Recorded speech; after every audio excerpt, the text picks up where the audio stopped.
Tonight I speak not only to my nation but to the entire world. What happened in our land a few days ago was not an ordinary event. It was not merely the interception of trucks nor the discovery of hidden weapons. It was the uncovering of a truth long buried beneath the noise of diplomacy, beneath the shadows of global politics, beneath the illusion that small nations cannot defend themselves. At 4 a.m, as the world slept, our soldiers stood awake. 57 trucks moved slowly through the darkness, their engines humming softly as they approached our border. They carried no flags, no papers, and no reason to travel at that hour. To some, it might have looked like just another convoy, but to those who guard this nation, it looked like a question demanding an answer. When those trucks were stopped, when the tarpaulins were lifted and the crates opened, the night itself seemed to hold its breath. Beneath sacks marked as aid supplies, there lay the cold metal of rifles, the glint of ammunition, the deadly silence of explosives. It was not food for the hungry, nor medicine for the sick. It was preparation for chaos, a silent army hidden under the mask of compassion. And so we asked ourselves, who was it meant for? Who would send such cargo into a peaceful land?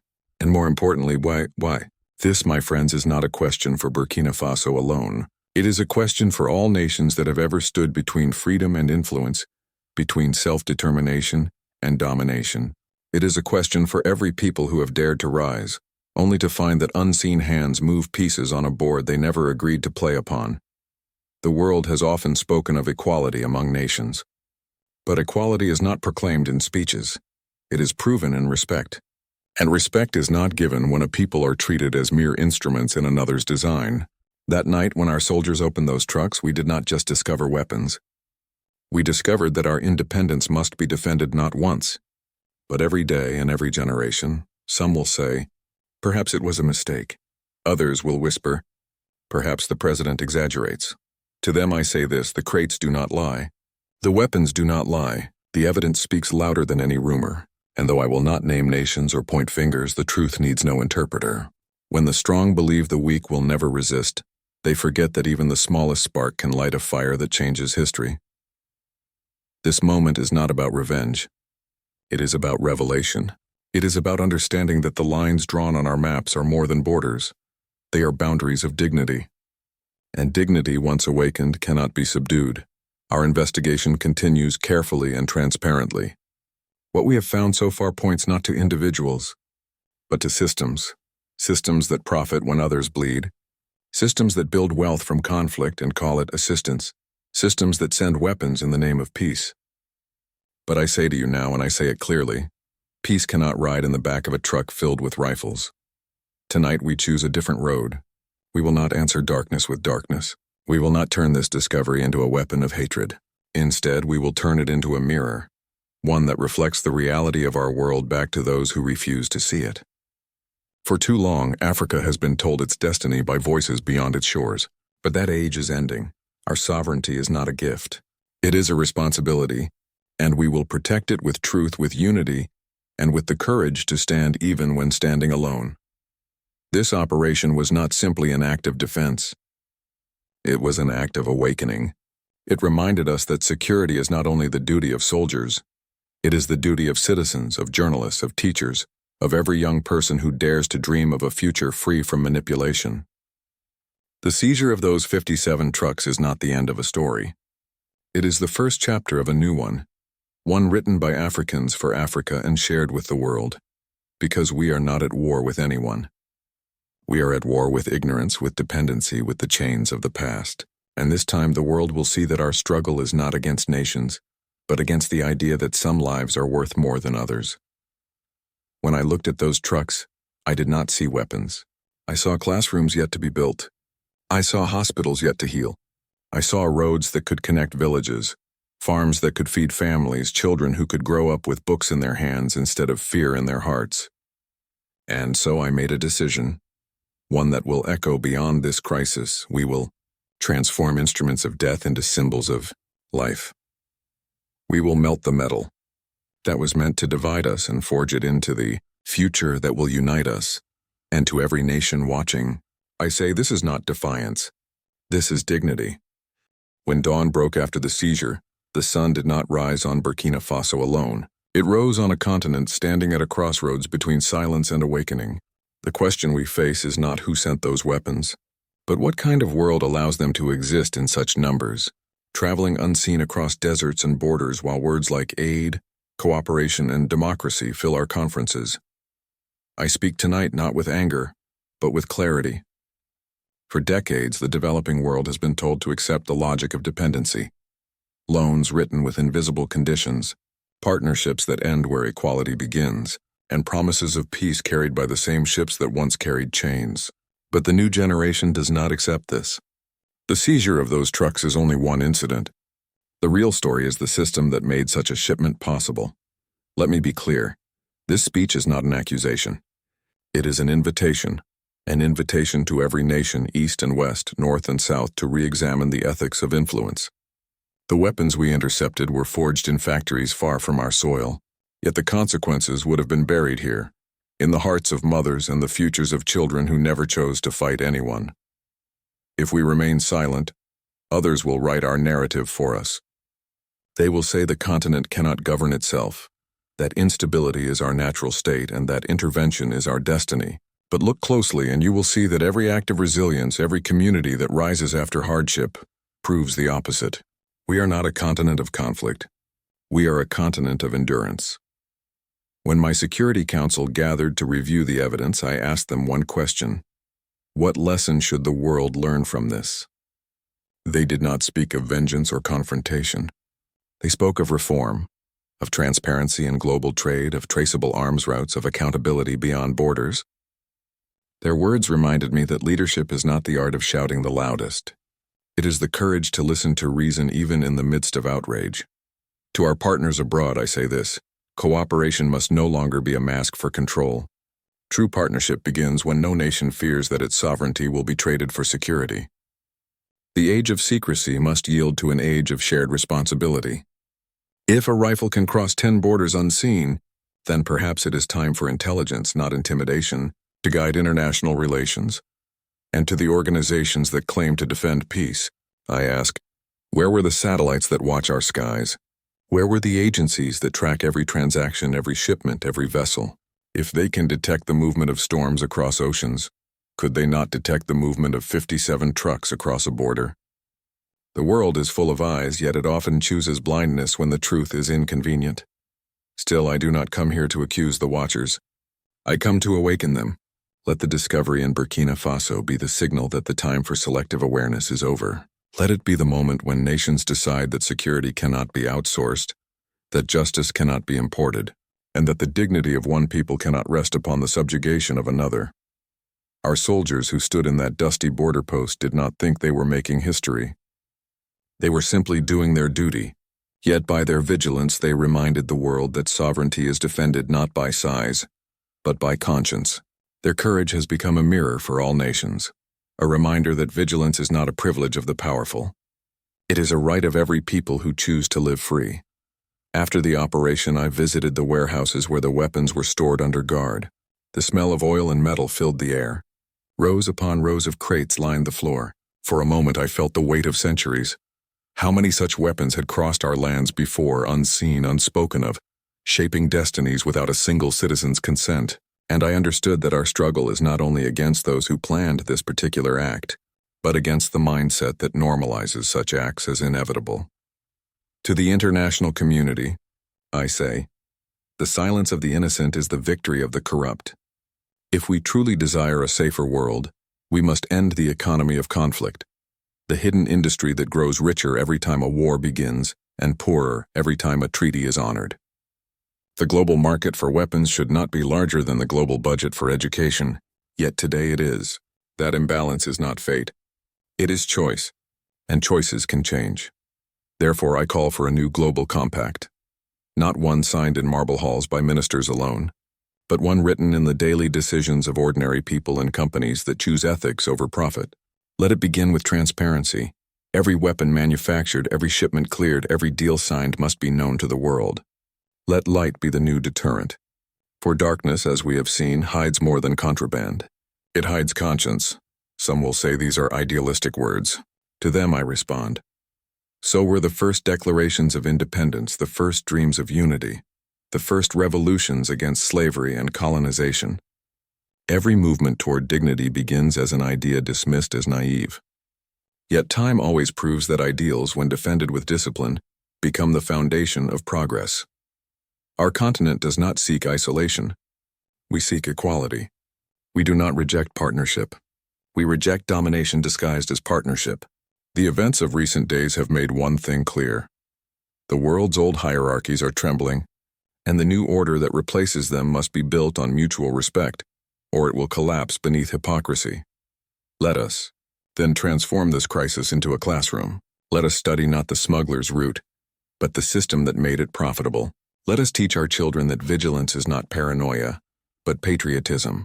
Let us remind our allies that solidarity means more than speeches. It means fairness in trade, respect in diplomacy, and restraint in power. As I stand before you, I do not claim perfection for my nation. We have our own faults, our own unfinished chapters, but tonight we can claim one truth without hesitation. We stood alert when the world looked away, and because of that vigilance, countless lives were saved. This is what national responsibility looks like. It is quiet, persistent, and often thankless, but it is the price of freedom, and we are willing to pay it. The road ahead will not be easy. Already voices abroad question our motives. They speak in cautious tones about stability and dialogue. I welcome dialogue, but not lectures. Respect is the first condition of peace. And peace, as history teaches, cannot be imposed. It must be shared. When I stood before the seized trucks surrounded by the dust of the border road, I did not see 57 vehicles.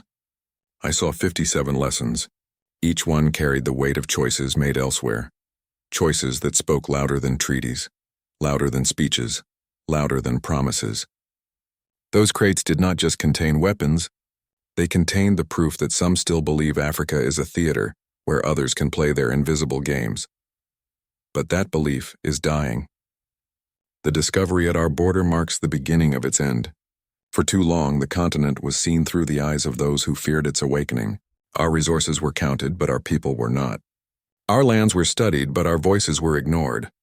Yet every generation reaches a moment when silence becomes betrayal. This is ours. To the nations of the world who claim friendship with us, I say, friendship is tested not by words, but by transparency. If you call us partners, then stand with us as equals. Help us trace these weapons back to their origin. Help us expose the hidden networks that profit from division. Help us make sure that no future convoy of death travels beneath the banner of development. To those who watch from afar, measuring their interests against our sovereignty, I say this: your security will not endure if our dignity continues to be denied. The world is one fabric. A tear in one corner weakens the whole. The stability of Africa is not a favor to Africa alone. It is the foundation of global balance. Our continent has endured centuries of narratives written by others: the story of savagery, the myth of incapacity, the justification for intervention. But we are now authors of our own future. The hands that once signed agreements without consent are now the hands that build, legislate, and defend. The minds once silenced are now speaking with knowledge, reason, and authority. Some will ask, why link the seizure of trucks to such broad ideas? Because this single act reveals a deeper truth, that every crate of weapons smuggled into Africa is not just an instrument of war. It is an attempt to smuggle back the ghosts of dependency. But we have learned. We will not be conquered again, not by armies, not by contracts, not by the slow erosion of self-belief. The true power of a nation lies not in its arsenals, but in its awareness. And that awareness is spreading across villages, cities, classrooms, and parliaments. Africans are beginning to ask not what the world can do for them, but what they can do together for the world. That is our quiet revolution. When we speak of reform, we do not speak in anger. We speak in maturity. The global system was built at a time when our voices were excluded. We now invite the world to rebuild it, this time with every voice at the table. Justice is not a gift. It is an agreement between equals. And to the young people watching tonight, those who scroll through headlines wondering if truth still matters, let me tell you this: your skepticism is justified, but your hope is needed. Do not allow cynicism to become your creed. The world changes when the brave refuse to accept that corruption is normal. that exploitation is inevitable, or that dignity is too expensive. We have been told that realpolitik demands compromise, that idealism is dangerous. But what is more dangerous, to dream of equality, or to accept injustice as a fact of life? We have seen where cynicism leads, to silence, to fear, to the normalization of suffering. Let this moment be proof that courage can still redirect history. Burkina Faso is not alone in this awakening. Across Africa, leaders, soldiers, farmers, and students are realizing that the true border we must guard is not just the line on a map, but the line between dependence and self-respect. Every generation inherits a frontier. Ours is psychological, the frontier between submission and sovereignty of the mind. I have heard the whispers that perhaps we overreacted, that perhaps those trucks were misunderstood, that perhaps diplomacy should have prevailed before exposure. But diplomacy built on secrecy is not peace, and it is delay. We do not expose to humiliate. We expose to heal. Truth is the only medicine strong enough to cure the disease of manipulation. And I say to the powerful, do not fear our awakening. Africa's rise is not your fall. When we demand fairness in trade, it is not hostility. It is balance. When we speak of self-determination, it is not defiance, and it is dignity. A stronger Africa will not destabilize the world. It will stabilize it, because injustice anywhere multiplies instability everywhere. The seizure of those 57 trucks is not just a border event. It is a symbol, a reminder that vigilance in one nation can ignite awareness in many. Let it echo in every parliament that signs secret deals. Let it echo in every corporation that profits from disorder. Let it echo in every newsroom that filters truth through politics. We cannot force others to change, but we can refuse to remain silent while waiting for them to do so. When I first entered public life, I believed change required the permission of the powerful. I was wrong. Change begins when ordinary people recognize their own authority, the authority of conscience. The border officers who stopped those trucks did not have advanced technology or global connections. They had integrity, and integrity remains the most powerful weapon in the world. Let us honor that integrity not with applause alone, but with transformation. Let us build systems that make such vigilance the rule, not the exception. Let us invest in intelligence, in unity, and education, not because they are symbols of progress, but because they are the true defense of nations. This is how we will move forward, not through revenge, but through reform, not through isolation, but through innovation, not through dependence, but through dignity. The world has entered a new era, one where the old equations no longer hold.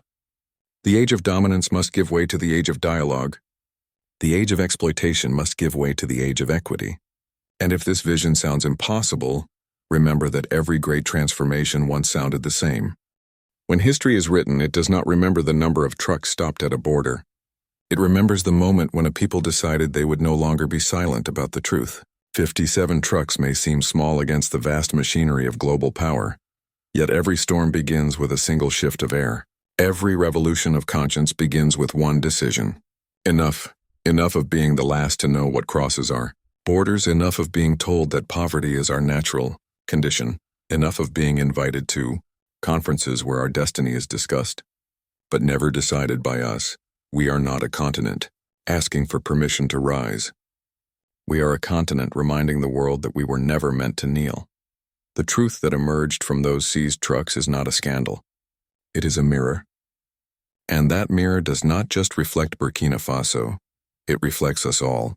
It shows a planet divided not by geography but by honesty. Some nations export their chaos and import silence. Others import chaos and export hope. But this imbalance cannot last forever.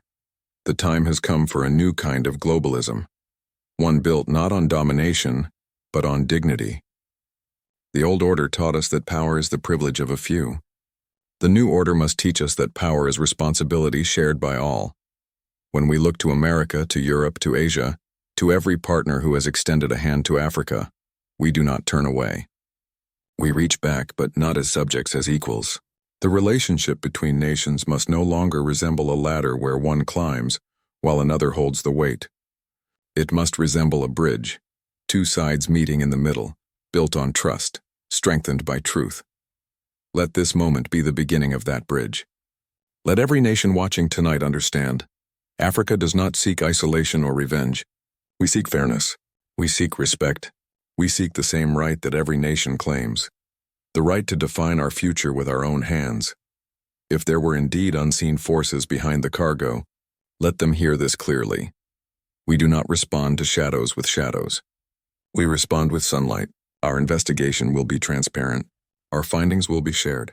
We do not fear truth, for truth is our greatest defense.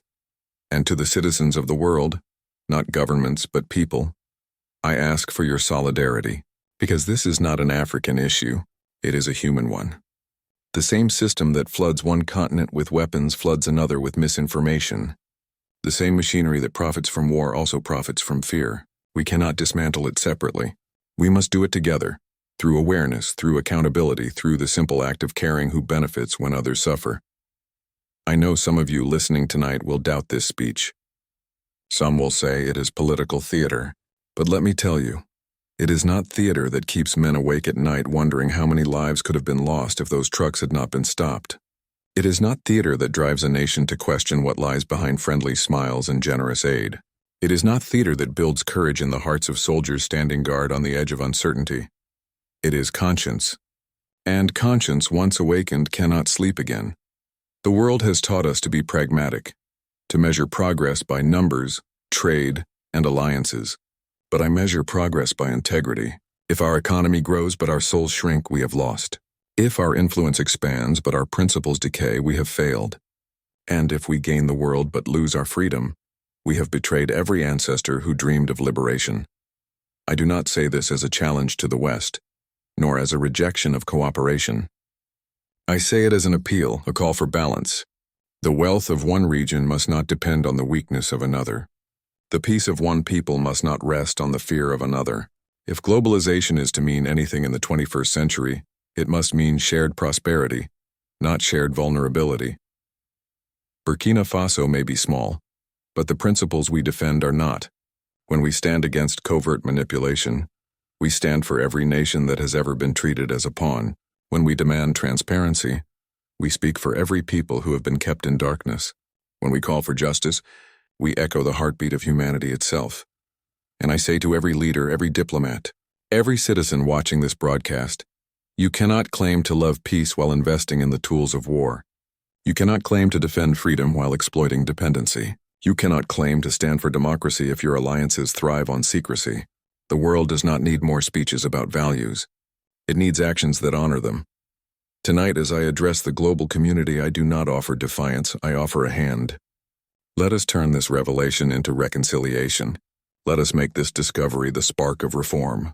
Let us choose cooperation rooted in respect over coercion disguised as aid. Let us prove that humanity has matured beyond the politics of control. 57 trucks stopped at a border may seem like a small event in a restless world. But symbols are powerful, and this one carries a message written not in ink but in courage. The era of silent submission is over. The era of African dignity has begun. To my fellow citizens and to every person listening across the oceans, remember this: sovereignty is not isolation, it is self-respect. And self-respect, once claimed, becomes the seed of peace that no empire can uproot. So let this night not end in suspicion, but in awakening. Let this story not divide us, but unite us in vigilance. Let it remind us that truth, though uncomfortable, is the highest form of diplomacy. The trucks have been stopped, but the journey toward justice has just begun. May this awakening travel farther than any convoy. May it cross every border, pierce every silence, and light every corner of the earth where conscience still sleeps. For in the end, nations rise not by wealth, not by weapons, but by the strength of their truth. He steps back. The hall stands. Silence, then thunderous applause. The screen fades to black.